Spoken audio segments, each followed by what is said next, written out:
I don't really know if they have cowboys outside of America. That might be the dumbest comment in the world, but I'm dead serious. I don't know.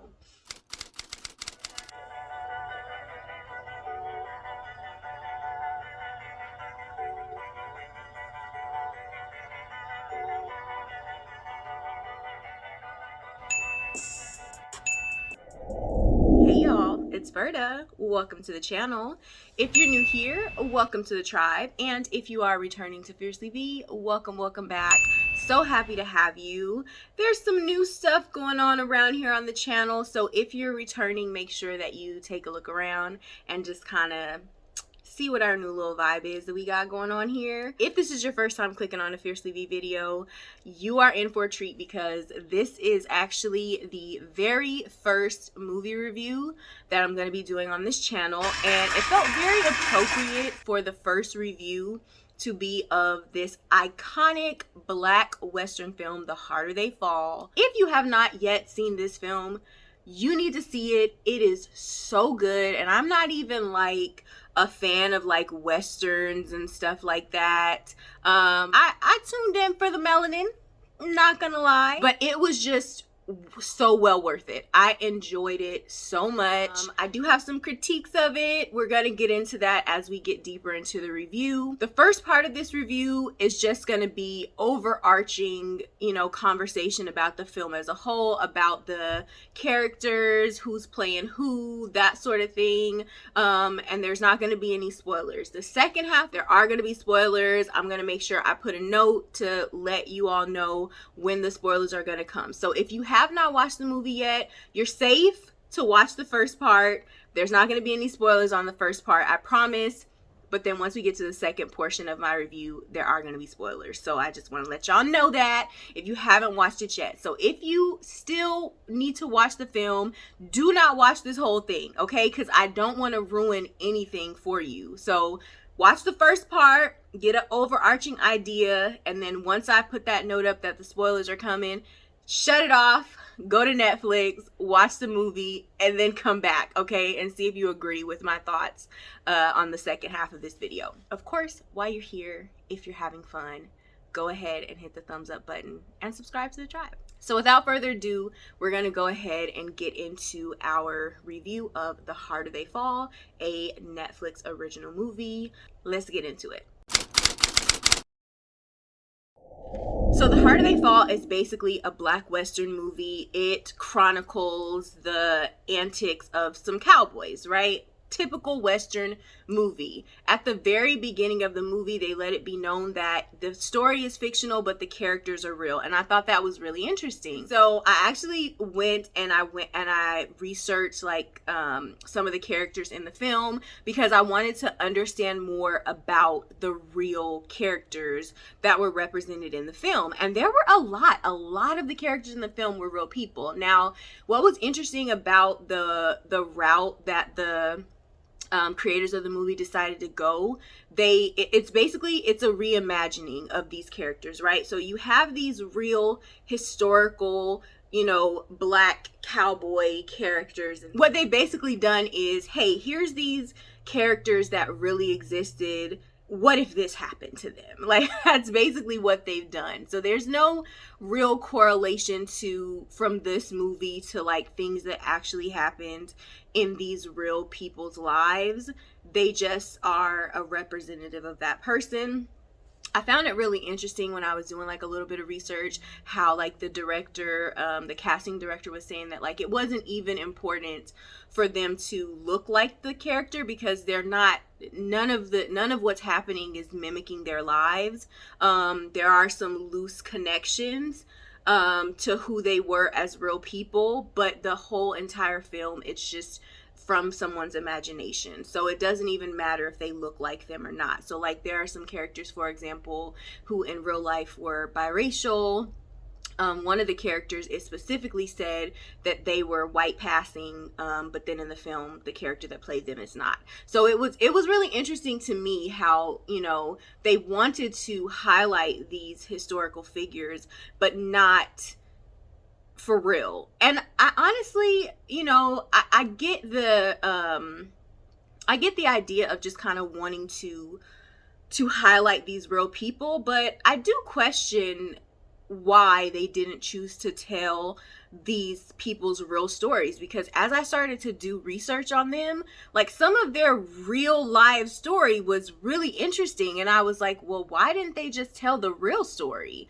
But I also get the idea of wanting to just kind of come up with a completely original movie storyline and all that, but then the question is, if you were gonna do that, then why not just create brand new characters or characters based on these people, but not like with their actual names?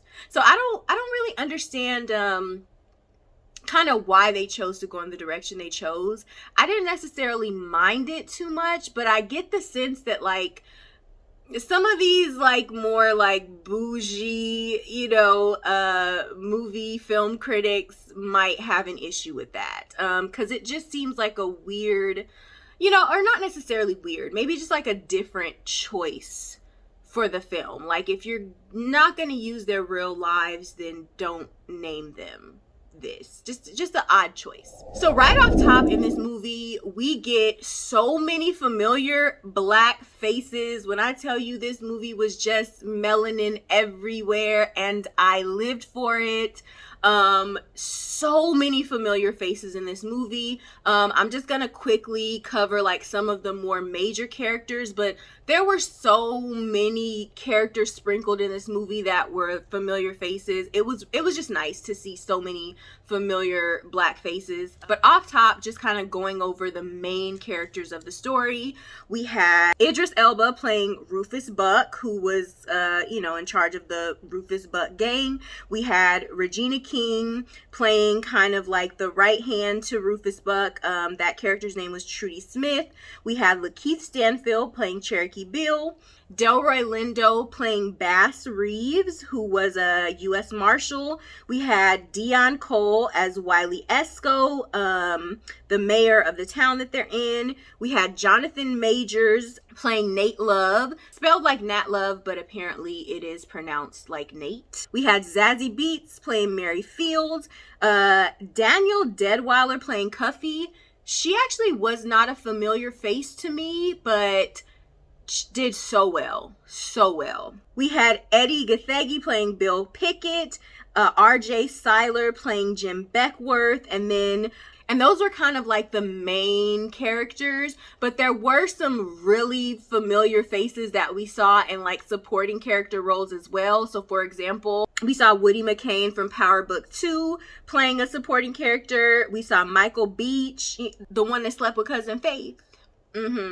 We saw him playing a supporting character. We saw Damon Wayans Jr. and there were a few others. So like I said, just so many familiar faces, just so many just people that if you be watching Black movies, you know these people. So I want to just kind of go over a little bit the real characters that were being portrayed in this movie, because like I said before, there were quite a few of these characters that these people actually existed. And again, the story is not documenting like their actual lives, but these are real people who really did exist in the wild west. And I do definitely again think it's really important to make this known, because I think that in this country, we, especially if you look at like westerns in Hollywood, like traditional Western films, it don't be Black people in there, or there'll be like a random supporting like servant character or something. And so I think the idea that we have in our mind a lot of times when we think of Westerns, or even just when we think of cowboys, is like a white man, because that's what Hollywood has shown us, and that's who has been portrayed as this figure of a cowboy in this country, at least. I don't really know if they have cowboys outside of America. That might be the dumbest comment in the world, but I'm dead serious. I don't know. I'm sure somebody in the comments will tell me if I'm just ignorant.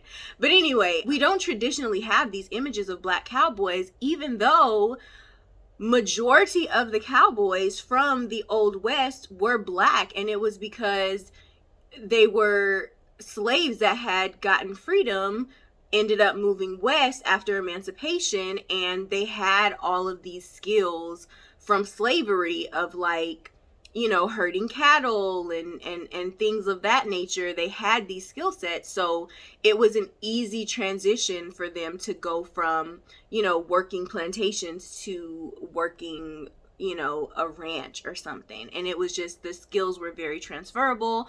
Plus, they didn't necessarily just have access to other areas of employment because of segregation, because of racism, just all these reasons. So it was very easily transferable to go from working the fields as a slave to a cowboy. So it makes sense when you really think about it that way. So I do find it really interesting that this is one of the first, not the first, because we've had other black cowboy movies for sure, but I find it interesting that this is a very rare thing for us to really see, and especially when it comes to when we're talking about real characters that really existed.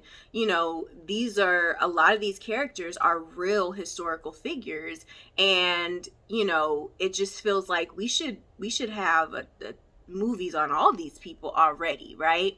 Maybe we will, who knows, maybe we'll get like actual films that are like actual historical depictions of their lives, because their lives are interesting. But that's what we're going to talk about. We're going to break down which characters in this movie were actual historical figures and just kind of what their real life was like.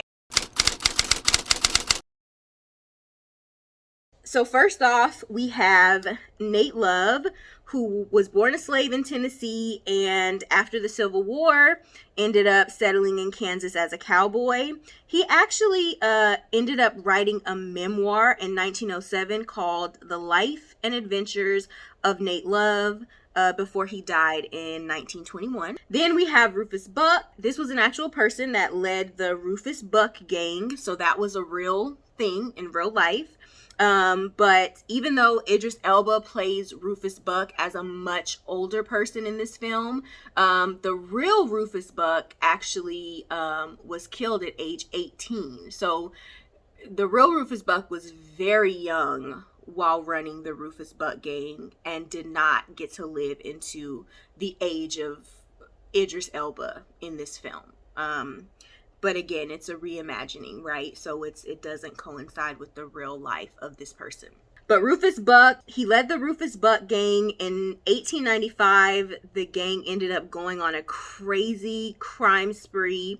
Rufus was only 18 at the time, and ultimately this crime spree ended with them all being hanged together a year later. The next character in this movie that was a real person is Mary Fields. Mary Fields was born a slave in Tennessee and freed after the Civil War. Initially, Mary Fields moved around, went north to Ohio, was there for a while, but eventually ended up in Montana, where she actually became the first black woman mail carrier, and only the second woman to ever be a mail carrier, but the very first black woman to be a mail carrier, which is, and that's incredible. And again, in the movie, she's not playing that character at all.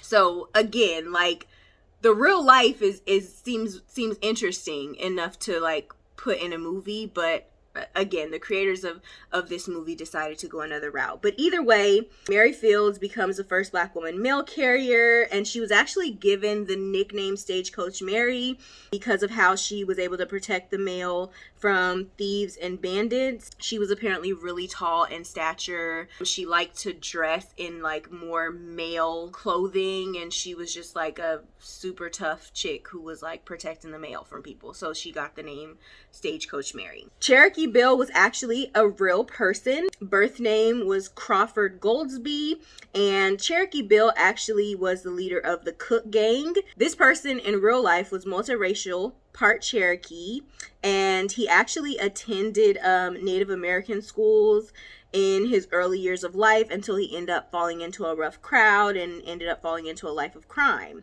He was actually hanged at the age of 20 in 1896, and when he was asked what his last words were, he said, "I came here to die, not to make a speech." All right. Jim Beckworth was also a real person, born a slave in Virginia. His mom was a slave. His father was a slave owner, and he was actually freed by his father in 1810. And at that point, he ended up moving to the mountains, becoming a mountain man. He lived amongst the Crow Indians and took several Native American wives, and they just lived their lives in the Rocky Mountains. In 1848, during the California Gold Rush, he ended up moving out west, where he befriended a journalist named Thomas Bonner. And later, he ended up putting out a memoir called The Life and Adventures of James P. Beckworth, Mountaineer, Scout, Pioneer, and Chief of the Crow Nation Indians. That's a title. Bill Pickett, also a real historical figure. He was actually known as a father of bull riding. He invented competitive steer wrestling and actually performed in rodeos all across the United States and in Europe. He established the Pickett Brothers Bronco Busters and Rough Riders Association with his brothers, and this was a horse breaking cowboy service that was in Texas. He ended up dying in 1932, but there is a actual traveling rodeo called the Bill Pickett Invitational Rodeo that is still ongoing and basically supporting his legacy to this day. So I thought that was really cool. Lastly, we have Bass Reeves. He's one of the most well-known Black figures from the Old West, actually. He was the first Black deputy U.S. Marshal west of the Mississippi. So apparently he was illiterate, but still somehow memorized all the warrants of all the suspects that he was chasing after. And he would like do things like dress up in costume and stuff in order to like be able to sneak up on them and like take them in. So he was out here, basically. He was born a slave. He served in the Civil War, but he ended up escaping and running off to Indian Territory as a fugitive slave. And while in that Indian Territory, he served the Indian Home Guard Regiment, and that's where he ended up becoming a U.S. Marshal. So I thought that was really interesting that he went from being a fugitive slave to a U.S. Marshal. I don't know what that's giving, but it's giving ironic. So again, those were all the characters that had a part in this movie that were based on actual people who were actually part of history, even though the storylines that they had in the film did not line up to their actual lives. And a lot of these people probably never even cross paths in real lives. But I thought it was interesting to really just kind of understand who they really were. And who knows, maybe the success from this movie will lead us to get like some biopics of these people or something. Who knows? All right, so let's get into some of the key tropes in this film. Again, this is the no spoiler portion of the review. I'm not going to spoil anything, I promise. Just going to go over some overarching tropes and themes in the movie. All stuff that you can probably get just based off of the blurb about the movie when you Google it or the preview, right? So no spoilers on this part. So one of the main tropes of the movie is the theme of revenge, avenging wrongs that happen to you or wrongs that happen to your family. I think that is a very typical, very standard Western kind of trope from basically the Western stuff that I have seen. It seems like that theme comes up a lot, that whole we about to ride out and avenge our people type of theme. So we do get that in this film. We do also get the ride or die trope in this film. We see both of the leaders of these gangs, the Rufus Buck gang and the Nate Love gang. We see how they've both got these people that are like willing to ride for them. And again, this is a very traditional Western theme that we're seeing here. So we definitely get that in this film. We also get in this film what I like to call the Thanos trope. I need to copyright that because I just made it up. But the Thanos trope is, I feel like the Thanos trope is basically when you have a villain or a bad guy who is you know, once you understand their motivations for doing the things they do, you're kind of like,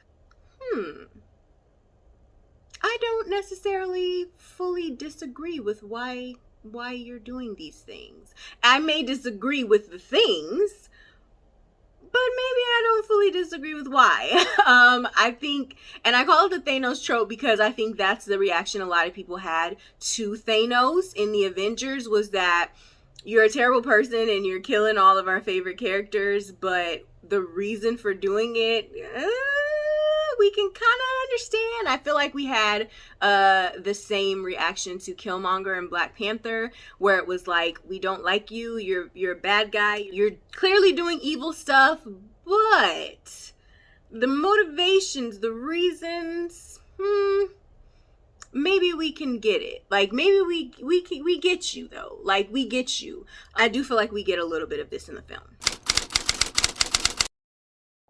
Now, some of the good and bad of the film without spoiling things, all right? We'll start with the goods. I felt like the story overall was a really creative spin on very traditional Western themes. Again, if you've seen Western movies, there's certain things, elements that all Westerns are gonna have, and I felt like that was definitely present here, but also they were able to put some really creative spins on it that I thought were just really unique and well done, and I just really enjoyed. The next thing that I felt like was a definite good was the characters. There were a lot of characters in this film. Some of them were around for the long haul, some of them weren't, but I felt like every character that we met, I liked them. Even the ones I didn't like, because there was some characters. There was one character in particular that I just did not like, that I hated. But even in my hate of them as a character, I liked the way they wrote that. I could acknowledge that this is a very well done and well written and well executed character. So I will say that. Now there was one character that I was just like, I rolled my eyes pretty much every time they came on the screen. But for the most part, all the characters, like, they had their little things that you liked, even if it was a character that was only there for a brief moment or that was gonna die or something, like 5 minutes into us getting introduced to them. Like, even those characters I found myself liking for those 5 minutes. So I thought that was really I thought it was really good the way the characters all were just kind of likable, and they weren't just kind of like, there were very few just completely throwaway characters. You know, sometimes movies, if they know that they're just introducing this person so that they can die in 5 minutes, they won't even make them interesting or likable or anything like that. And I felt like this movie didn't really do that. It really gave us like good characters, even if they were just supporting or short-lived. Another good, I feel like the comedic moments in this movie were so good. I found myself dying laughing in several parts of this movie, and it didn't feel like it was like, because the overarching movie, it's not a comedy, right? And I feel like a lot of times when you have a movie that, you know, it's not a comedy movie, that sometimes when they try to just insert comedic moments in,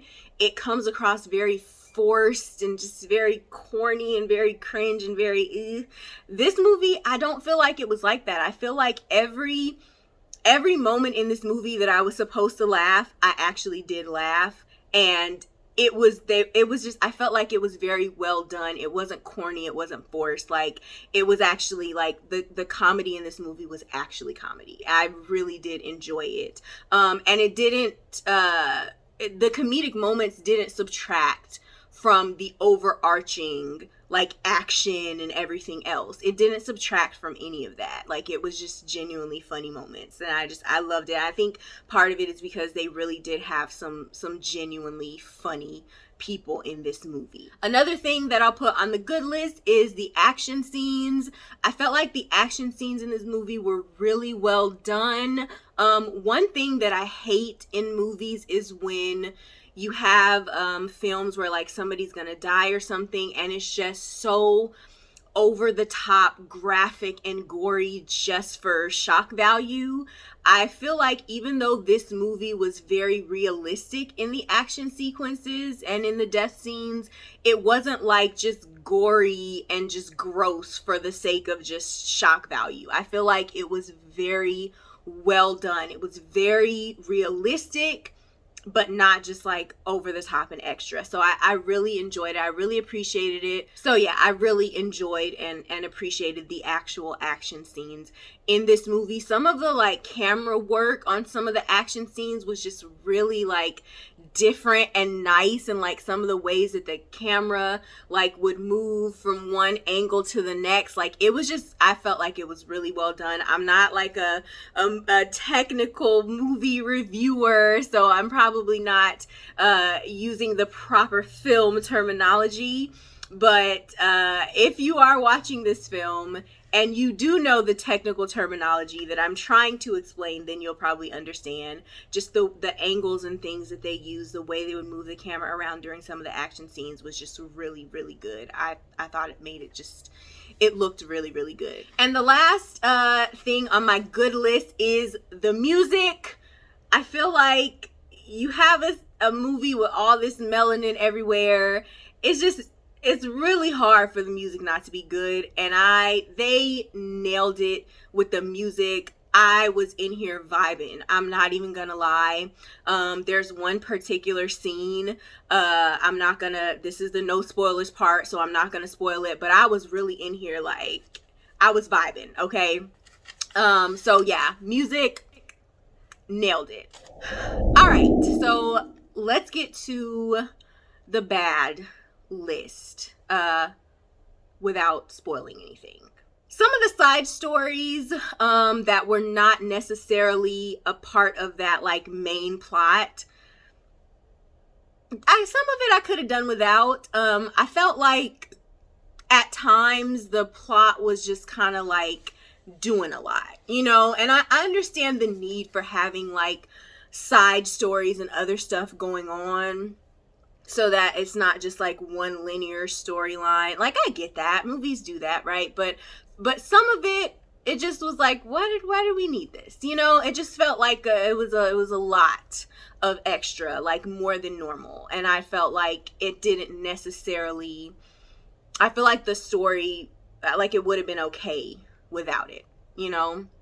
So I kind of felt like, you know, I don't know. I mean, it was a choice, you know, but I didn't necessarily like need it. Similar to that is the plot progression itself. I feel like in the beginning of the plot, there's a lot going on. Like by the time we get like to mid-end of the film, you know, we're kind of on a straight trajectory, right?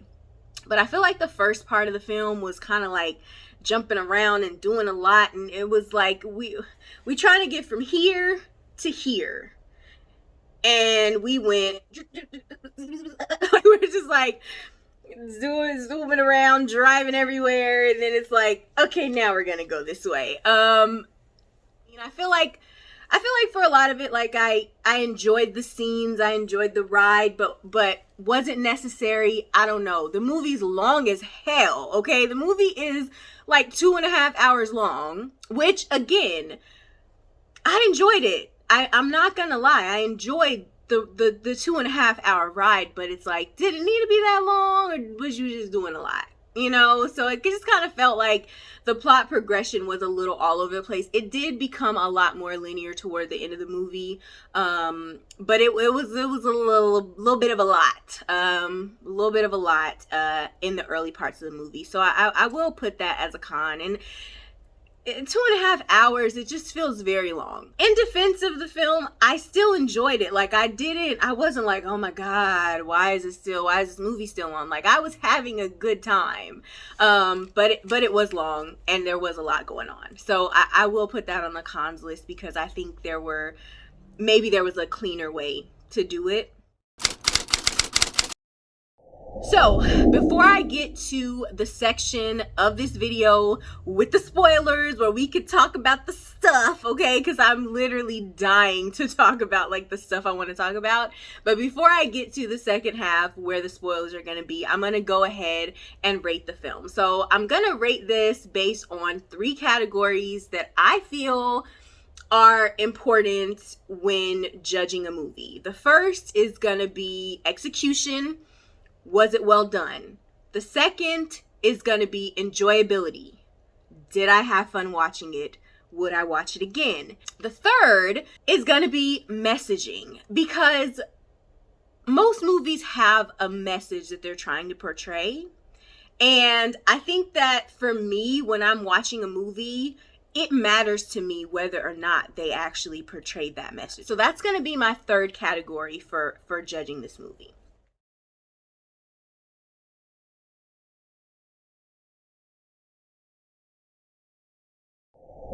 So, first category, execution. I'm going to give it a B+. And the reason I'm going to give it a B+ and not an A is because even though I felt like it was very well done in like the scenes, the way they were shot, like the way the action scenes were shot, and just so much of it was so good. But like I said earlier, some of the like additional storylines and some of the plot progression, it was just kind of, I could have done without it. So I can't fully give it an A. So I'm gonna give that part a B+. Now, enjoyability. I'm giving it an A+. I enjoyed this movie. I probably will watch it again, because the thing is, when I watched it, I was watching it, I was taking notes, I was writing stuff down, like I was preparing for this video. So I'm probably definitely going to watch the movie again just to sit down and watch it and just have fun. It was a really good movie. It was good. Lastly, messaging. Without giving too much away, I think that there was a message that the movie was trying to give.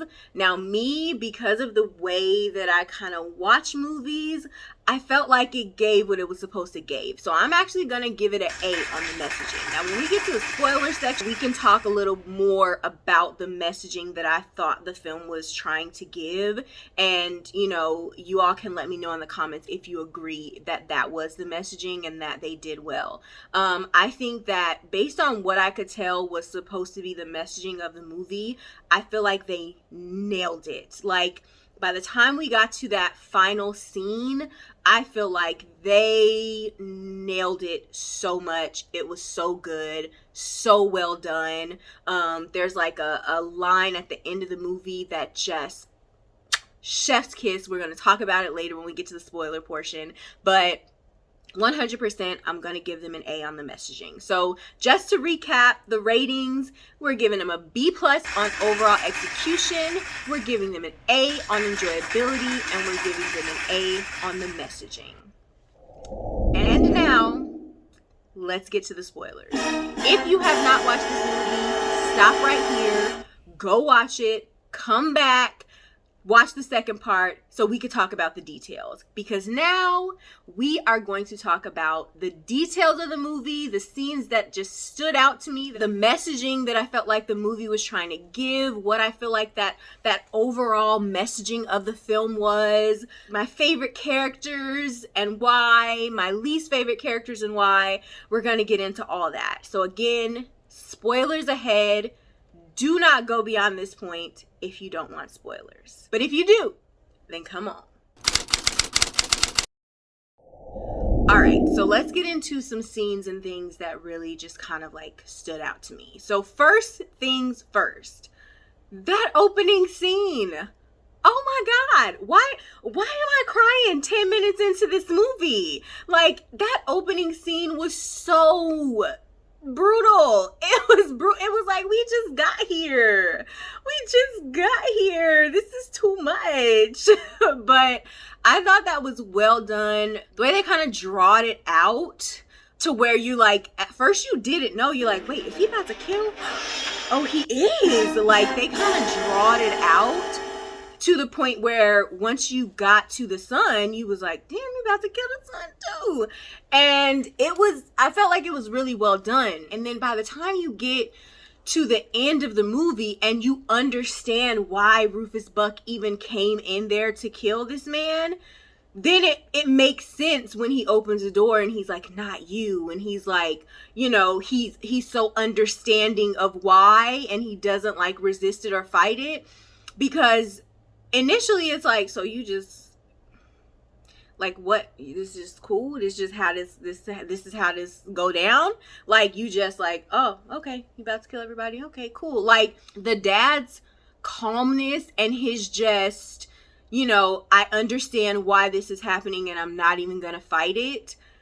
By the time we get to the end of the movie and we realize who that man was to Rufus Buck, it's like, yo, it all makes sense. So, okay, let's just skip ahead, okay? I'm gonna talk about the other things that stood out to me, but I just need to go ahead and say, the twist in this movie, I screamed. Did y'all scream? I screamed. I was like, oh, so that's your brother? Like, I screamed. But it was such a good callback to that initial scene, because I do remember watching that first scene and just kind of wondering why the dad was so calm about it, and why it was so almost like he was like, all right, I deserve this. You know, like, that's the energy that the dad was giving when Rufus Buck came to kill his whole family. And so it was kind of like, when you realize it, oh, this man like killed his mother in front of him, like, that's why he knew he deserved it, because like he knew what he had done, you know. Okay, some of the funny scenes in the movie that I was like crying. When Mayor Wiley Esco, who was played by Dion Cole, is like, when we first meet him and he's like sitting in his office and we think he's talking to somebody, and he's having this whole like, how dare you come in here and you think you tough, I'm tough too. Like, he's having this whole conversation and we think he's talking to somebody, and then they bust in and they're like, yeah, Rufus Buck is here to see you. And he's like, I don't got nothing to say to him. Like, you just had a whole speech prepared for him. I laughed so hard. I thought that was so hilarious. And then the other scene that had me weak was the first time Jim Beckworth was trying to have the quick draw contest with Cherokee Bill, played by Lakeith Stanfield, and he gets there and he's like, yeah, we gotta have a draw or whatever, and Lakeith Stanfield just walks away and he's like, man, I've been practicing this the whole time. Like, that scene had me weak. I thought that was so hilarious. It kind of hurt later on when they really did have the thing, and it hurt later on.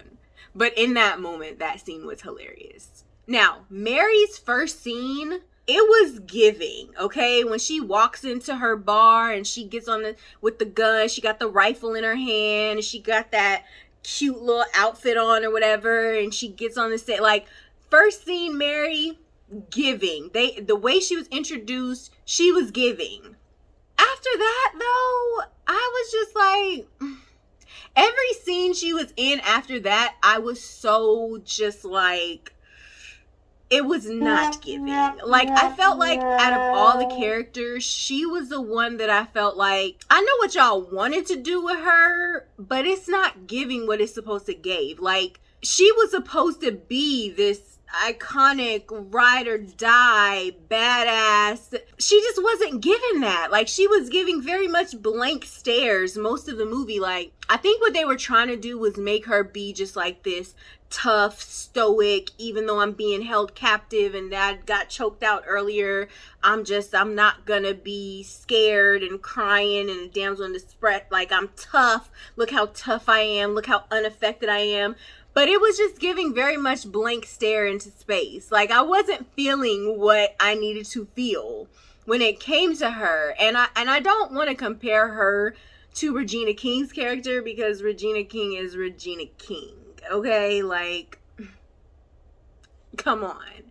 So, I mean, everybody is not Regina King, but I feel like the energy that Regina King's character was giving was the energy that the character of Mary was meant to give, but it wasn't. So that she was one character that it was like I didn't dislike her character per se, but I was just very underwhelmed by her character. The thing about her character that irritated the hell out of me, that I still, if y'all understand this, help me understand this in the comments or something. Why did she go to Rufus Buck's bar? So like, we have the scene where, you know, they pull up on Nate and the marshal, and it's like, y'all thought y'all was about to go do this alone, but you're not. We're here to help, right? And so, you know, we know that they're gonna try to roll into town and make a proposition and all this stuff. Like, we get that, but I don't understand why Mary had to go by herself, get held captive. Like, why did she need to do that in order for their plan to go for? Like, could they not have just rolled up on them? Like, why did she have to go get herself held captive? Because it's just like, then she got held captive, then Nate goes to try and rescue her, now he's getting beat up, you getting choked out. You like, that didn't have to happen. They could have just like rolled up on them and did what they needed to do, and the story still could have progressed in the same way from that point forward. It felt very weird as to why Mary would find it necessary to roll up on Rufus Bucknam by herself. Like, what was she hoping to achieve in doing that? I just didn't understand that, and I was so irritated with her. I was like, girl, now you done went in here and got yourself captive, now you in here getting choked out and stuff. Like, girl, you should have sat your ass down somewhere. Like, I was so irritated with her. But again, like, I didn't hate her character. I really didn't, but there were a lot of scenes I was just underwhelmed by her character. I was either underwhelmed or I was irritated by her character's decisions. However, the scene where she goes to Rufus Bucknam's little bar, and she's like walking through, and it was a vibe in there, and it had the little blue woman that was dancing, and that's the scene where I was house like I was vibing to that scene because it was such a vibe. And the woman that was dancing in front of her, and it, like, I was like, yes. So that was probably one of my favorite scenes in the entire movie. It was giving. It was definitely giving what it needed to give. But I still don't understand why Mary was even rolling up in there. Like, girl, why are you here? Why did you come here? Why? Now, that's why you in here in this jail cell getting choked out. Now, the character that I hated was Cherokee Bill. When his character is first introduced, I liked it. I liked how he was so like calm and just spoke very well, and like, I loved the dichotomy of like this very calm character doing these awful like killings, you know? Yeah, I liked his like monologues, his little brief monologues that he like, I liked it. Like, I was here for it. I love when he's in the train and he's like, I actually don't like violence or something like that after they just like blasted hella people. So I liked his character at first. By the time we get to like the middle of the film, I hated him. It was like, at first, like, he was giving very like oxymoron, chill, but I murder people. You know what I mean? Like, I was here for it, but by the middle of the movie, he was just so like condescending and arrogant and just, I hated him so much. And then he turned around and killed two of my favorite characters. When Jim Beckworth, when he died, I was hurt. I was so hurt. I was like, if somebody don't avenge him, Cherokee Bill gotta die. He gotta die. And I feel like, and then by the time we get to the part and he killed my actual favorite character, Bill Pickett, because Bill Pickett was my favorite character. His like little comedic one-liners had me dead the whole movie. Like, every time Bill Pickett opened his mouth almost, I was laughing. He was probably my favorite character out out of everybody, Cuffy was probably my second favorite character. And he killed both my favorite people. His character was so just like arrogant and condescending, and then he killed my favorite people, and I was like, he gotta die. I love the fact that Cuffy was the one who got to kill him, and it was just so like, I love how she like put him in his place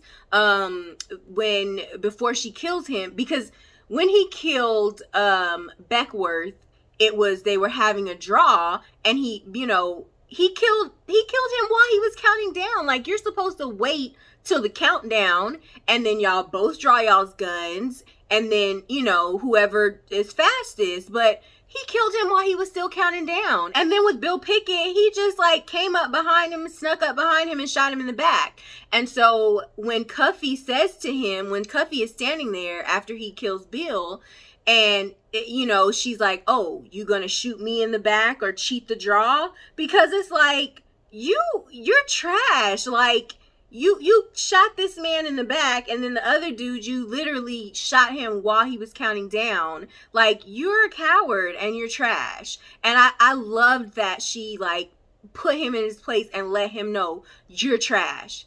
And then she cheated the count and killed him. And I was like, yes. And I feel like the movie knew how much we were going to hate Cherokee Bill by this point, because the way that they drawed his death out, the way that he's like stumbling through the thing, holding his neck and bleeding out, oh, it was so delicious. I was like, yes. I was like, that's for Beckworth. I feel like the movie, like, they knew, like, oh, they're gonna hate him. Let's let his death be just slow, and just let's give them time to enjoy it. I already mentioned my feelings towards Mary and her character.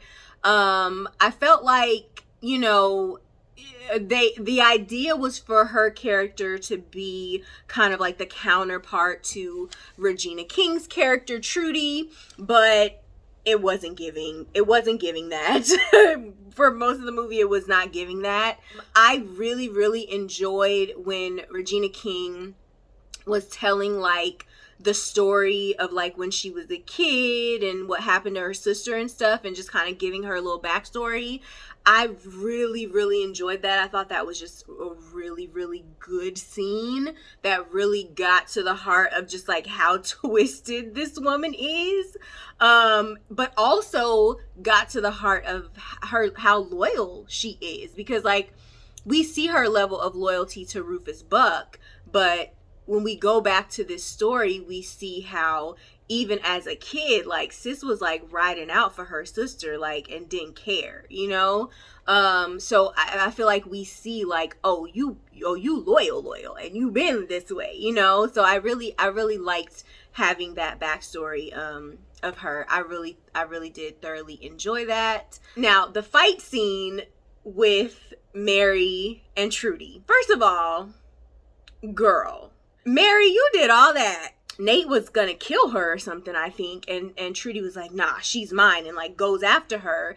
And it's like, you did all this, like you was just ready to just, and it's like, y'all, they had the fight scene was, they was going toe to toe, but like, girl, you didn't even make sure she was dead. Like at the end when she just like hits her in the face with the gun, I'm like, is she dead though? Like, are you gonna shoot her now in the face? like you just gonna leave her here? Like, what's so I was like, girl, you did all that just to hit her and knock her out. Well, is she dead? Is she living? Is she breathing? Like, did you even check? So I just thought that was funny, but the fight scene was good, because I think, like I said, I think these two women were supposed to be counterparts of each other, even though, again, they just really weren't on the same level. But like, you could see how like all the stuff that had been done to Mary when she was captive, like you could see her like literally, I did get the sense of her like taking out her anger, like, y'all did all this stuff to me, y'all choked me out, etc., etc. Like, she was like, the anger was there. So I did feel that. So I didn't dislike the fight scene. I didn't. I could feel like y'all was choking me out, like, you know, like she bit her at one point, which I thought was funny. But yeah, I liked the fight scene. I didn't dislike it. But then at the end, when she just like hits her in the face with the end of the rifle, I'm just like, girl, you ran in here, but you not even like making sure like what's going on. So I didn't really understand that. But then once we got to the end, then I'm like, okay, maybe they're trying to have a sequel or something. So let's get to the main overarching theme of the film, and of course the twist at the end. So, you know, I mentioned earlier, when it got to the twist at the end of this movie, I screamed. Like, I wasn't expecting it. And I can honestly say that I'm someone that, when I watch movies a lot of times, I'm paying attention to stuff, because if you watch a lot of movies and a lot of TV, like you get to a point where you can kind of tell when they're like setting up for something, they're like setting up for a twist, or something's gonna happen with here. Like, for example, with Beckworth, I knew he was gonna die from the first time we like met him. Like, when they were in the forest, when they rolled up on Nate and the marshal and were like, we're coming with you, basically, like, as soon as they started to have these little scenes with Beckworth, I knew immediately that he's gonna be one of the people that's gonna die. Like, I knew. I knew it. Like, it was just like, you just know which characters are going to be disposable a lot of times. And I feel like it's like that for me a lot with movies. Like, I'm very good at just kind of being able to tell where they're going in a lot of ways, but I did not expect this twist. My jaw dropped, I screamed, I was like, no. And I immediately thought back to that first scene when the dad was just kind of like, you know, oh, it's you. Like, he knew who he was, and immediately when he opened the door, he accepted, you're about to kill me. Like, he immediately accepted it. And at that point, we didn't understand why, but it's like, you know that this was your son who you abused his mom, and then you murdered his mom in front of him and then ran off. You know you deserve to die, basically. So I felt like it was so well done. By the time I got to that last scene, like, my jaw dropped, I screamed, I was like, what? And then it just made sense. And I just feel like those are the best kinds of movies that give you that moment, especially if it's a movie with a twist. You know, every movie doesn't have a twist or, you know, a surprise at the end, but for movies that do, it's the best when it, like, when you get the twist, you automatically think back to other stuff. Another thing that I've watched recently that did this so well was the Netflix series Behind Her Eyes. If you've watched that series, I'm not going to spoil anything, but there's a twist at the end, and it had the same effect. By the time you got to the end and you've seen what the twist was, automatically you're thinking back to everything that has happened. Like, oh, so that was, and this, and that, like, you're automatically connecting all the dots. I feel like that's when the twist is well done. When the twist is not well done is when you get to the twist and you're like, but wait, this don't make sense, because then you know, that's when the twist ain't quite as well done. When it's well done and you just start connecting all those dots, it's so good. And I feel like this movie nailed it. Yeah, let me know if y'all want me to do a review of Behind Her Eyes. Now that I've mentioned it, let me know if y'all want me to review Behind Her Eyes, because I do want to review it. But let me know if y'all want that to be like my next thing that I review on here. But anyway, back to this story. So the twist at the end was so good. Now, in terms of the overarching messaging of this film, if you remember in the first half, I gave them an A for the messaging and the delivery of the messaging, because for me, I felt like the real messaging of the film was this idea of revenge consuming you to the point where it just has completely taken over. We see throughout the movie, we see that Nate Love is consumed with revenge. We start off, after that initial scene, we start off seeing him kill the guy with the scorpion tattoo on his hand. And I thought it was such a good callback to the ending of the end of the movie was a really good callback to that, because when Rufus Buck was explaining like why he went back and found and killed his dad, and he's like, you know, he had started a new life, he had a new wife, he had a new son, he was a changed man, he was part of the church, but it's like he didn't care because I'm here for revenge. Like, it don't matter what you're doing now, this is about what you did back then. It was a really nice callback to our first scene when we first meet Nate Love, and he finds that man with the scorpion tattoo, and I guess he's a pastor or something, or I think he was a priest because he had the white collar on, and he's like, I'm a different person. And it's like, that didn't matter. Like, he's here to kill you for who you were back then. It doesn't matter who you are now. And so by the time we get to the end and Rufus Buck is telling that story, that's immediately where my mind went. When he mentions how, like, yeah, my dad was a new person. He had a new wife. He had a new son.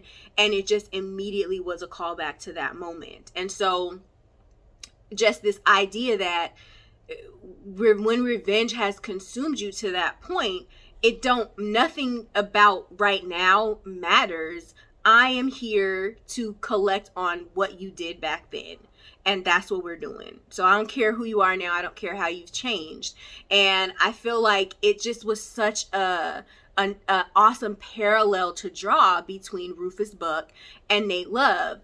And like, we see throughout the movie how consumed he is with revenge. We start off by seeing him kill that guy who has become a priest. We then see how, you know, his relationship with Mary was halted because of his pursuit of revenge. Like, that's the whole reason he's not here just like living his life with her, because he was so consumed with revenge that he's just been on this quest, you know, to kill these people as revenge for what happened to him as a child.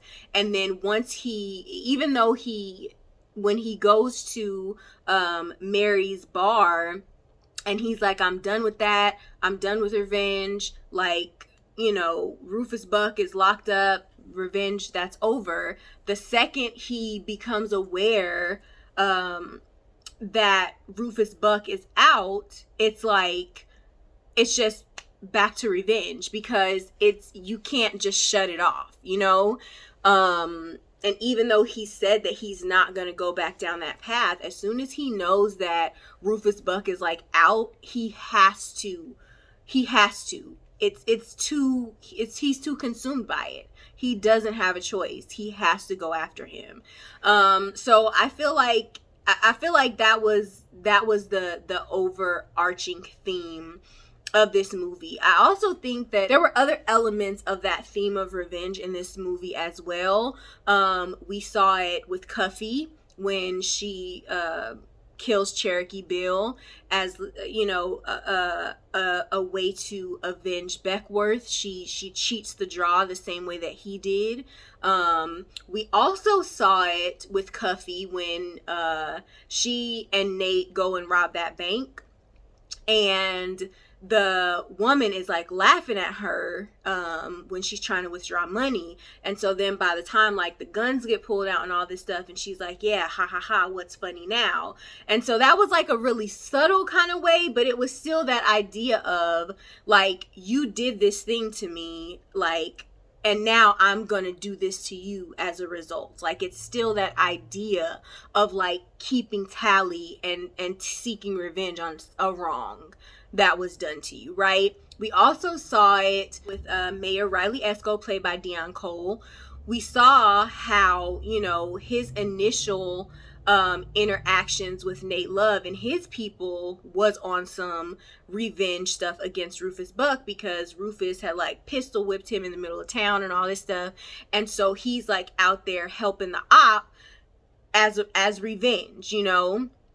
And then when he goes back into town, we see that Rufus Buck ends up killing him as revenge, because he's like, I know that you was the one that turned me in. And so then he ends up getting killed as revenge. So I feel like throughout this, we're seeing this. Oh, and then also the fight scene with Mary and Trudy. Like, again, we have this theme of, you know, y'all had me in here locked up, was choking me out and stuff. I'm about to dog you out in this barn. And so again, it's like that idea of like people trying to avenge or trying to get revenge on people who have wronged them. When it came to Nate, I feel like, you know, we spend this movie painting Rufus Buck as this awful guy. They refer to him, people keep referring to him as the devil, and the U.S. Marshal keeps saying he ain't the devil, he's a man. And that ended up being really significant, I feel like, by the time we got to the end, because, you know, we're calling him the devil, but he's just a man. And when we get to the end, we realize that he's just a man who was consumed by revenge, and that's why he did that god-awful thing at the first scene of the movie, because he was consumed with revenge. So then when we look at Nate Love, we have to ask ourselves, is he any different? Because no, Nate Love hasn't done anything awful or killed anybody's wife and child, or, you know, or anything like that we know of. But he's still killing people. He's still doing awful things. He still went to that man with the scorpion on his hand who had changed his life and become a priest, and he still killed him with no questions asked. So is he any different than Rufus Buck? They're two people consumed by revenge to the point where the revenge is driving their every action. And when we get to the final scene where we see Nate just kind of like having this internal crisis where it's like, I came all the way here to kill you. Now you're telling me this story that really changes the whole way that whole thing played out in my head. Like, this whole time I'm just seeing you as this evil guy who bust into my house and killed my parents, and because of this new information I have to look at it in a different way, because now I know that, okay, wait, no, my dad was a horrible person who murdered your mother in front of you, and you were just trying to avenge her in the same way I'm out here trying to avenge my parents. So I feel like it was like a look in the mirror for him, like, damn, like, are we the same? And then the fact that they're brothers, it just, I feel like that was the whole point. It's that, you know, we had this whole movie where we're seeing Rufus Buck as this awful, evil guy. And even though Nate Love is like killing people and doing bad stuff too, we see him as this not so bad character somehow. But then when it all comes down to it in that final scene, we see that these two are they're a lot more the same than they're different. And like literally and figuratively, like a lot more the same as in they're literally related. They're literally brothers, but also their motivations are so similar, and they're being consumed with revenge is so similar. And that's what makes that line so iconic when Nate Love leaves after he kills Rufus and he walks out, and Mary hugs him and she says, "Is the devil dead?" Because again, they've been calling Rufus Buck the devil like throughout the film, and she's like, "Is the devil dead?" And Nate Love is like, "I don't know." Such a good line, because literally it's like, if he was the devil because of the things that revenge drove him to do, then how is that any different from you? I just feel like that was such a good line, and it was a callback to all the times that people throughout the movie, because there were a few times throughout the movie that people referred to him as the devil, to Rufus Buck, that is, as the devil, and it was just kind of a callback to that, because it's like, we're considering this man to be a devil based on the things he's doing, but we don't know why. Whereas we're not having that same energy for Nate Love, even though he's doing some of the same stuff, but we know why. So at the end of the day, does it matter why if they're doing the same things and they're motivated by the same thing, which is revenge?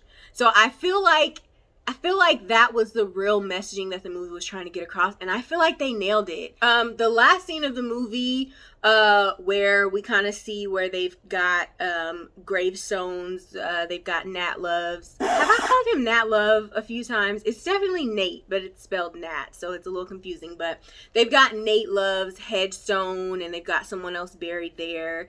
And so the idea is that, you know, remember he and Cuffy had to go and rob that bank, and so they're gonna be like looking for him. So the idea is for them to think that he died. I thought that was a good plan, because I was wondering, like, okay, how you just gonna go rob this bank and then just ride off into the sunset with Mary? But I think that was a good way for them to do that. It was to have like him just basically just kind of fake his death. And then we see Cuffy going off with the U.S. Marshal, and she's going to be like an assistant deputy marshal or whatever. I really like that for her. Like I said earlier, Cuffy was my second favorite character. I loved her. I thought her little feistiness was so amazing. I loved the scene when she kills Cherokee Bill. I also loved her in the bank robbery scene. So I'm glad that Cuffy got a happy ending. I was really afraid they were going to kill her. So I'm glad she got that happy ending. And then like at the very end, you know, when we see Nate and Mary kind of riding off into the sunset together, and someone's watching them, and I think it was meant to be Trudy, which would make sense because Mary didn't even make sure the woman was dead in the barn. Like, you just hit her in the face with a gun and that was it. Like, why didn't you shoot her in the face? I'm so violent with it, but literally, like, girl, you didn't even make sure she was dead. So I think based on what it looked like the person like at the end was Trudy. So maybe there's gonna be a sequel. Maybe Trudy's gonna come back to avenge Rufus Buck. If they're gonna do a sequel, I would really love to be able to see like what was Trudy and Rufus's relationship, because I don't feel like we really like fully understood. I think we assumed that they were lovers, but were they? Because they never were like affectionate or anything with one another throughout the whole movie. So I don't really know, but maybe we would get more of that if we got a sequel. But it seems like if we do get a sequel, it's gonna be Trudy seeking revenge this time, and it's gonna be on Mary and Nate. So I'm down for it. Come on, sequel. Like, yes, here for it. But yeah, I think that's pretty much it. This video is gonna be so long, but hopefully you all enjoy it. I have really had fun reviewing this film. It was so good. Like I said, I'm gonna watch it again because when I watched it the first time, I was taking notes. I was you know, writing stuff down for this video. So I'm gonna watch it again just strictly for entertainment. Let me know in the comments what y'all thought about the movie. If y'all had any like key moments that stuck out to you that I didn't mention, or any themes that you think the movie was trying to show that I left out. I am here for a dialogue in the comment section. Like, let's talk about it. The movie was so good. I want to hear different perspectives. Thank you so much for tuning into the first official review on Fiercely V. Film and TV reviews is gonna be a prominent thing around here now, and I have a lot that I'm like eager to talk about. Yeah, so that's it. Thank you guys so much for tuning in. If you haven't given this video a like and you're still here to the end, then I think it's safe to say you like it. So go ahead and hit the thumbs up. And also, if you're here for more content like this, go ahead and subscribe to the tribe. And I'll see you in the next video. Bye.